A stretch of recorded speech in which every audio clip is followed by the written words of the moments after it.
మనకేదన్నా ఇవ్వాలన్నా టైంలోనే, తన్నాలన్నా టైంలోనే తంతాడు. టైంకి ముందు కానీ టైం తర్వాత కానీ తన్నాడు, పక్కాగా టైంలో తంతాడు.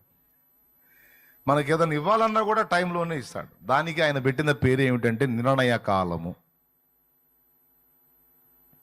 నిర్ణయ కాలము.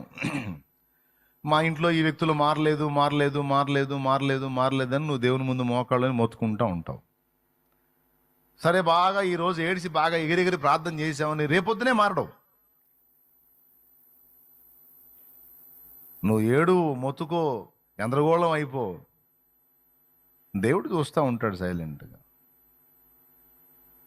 దానికి సమయం సిద్ధం చేశాలేమ్మా. ఎప్పటి నుంచే నేను కథ నడుపుతున్నాను. క్లైమాక్స్కి వచ్చి ఆ వికెట్ పడేటప్పుడు కొంచెం టైం పట్టింది, వెయిట్ చేయరా అంటే నువ్వేమో ఆగలేవు.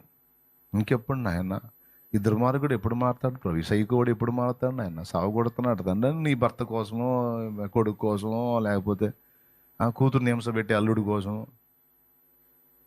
చేస్తావు తల్లి నువ్వు ప్రార్థన, లేదా కూతురు కోసం. నువ్వు అడిగిన విజ్ఞాపనలన్నీ చేసి విజ్ఞాపన చేసి చేసి నువ్వు మర్చిపోతావు. ఆన్సర్ రాక స్టార్టింగ్లో ఎగిరెగిరి చేస్తావు, కొద్ది రోజుల తర్వాత ఇక వదిలేస్తావు. దాన్ని ఏ చేసినా ఏం రావట్లే, అది దేవుడి చిత్తం చేయగలిగింది, వదిలేస్తావు, మర్చిపోతావు. ఇక నువ్వు చేసే ఈ విషయాల కోసం నేను అడిగానన్న సంగతి కూడా మర్చిపోతావు. కానీ ఆయన మర్చిపోడు. ఎందుకంటే నువ్వు మోకాళ్ళుని చేసిన మొరలన్నీ అక్కడ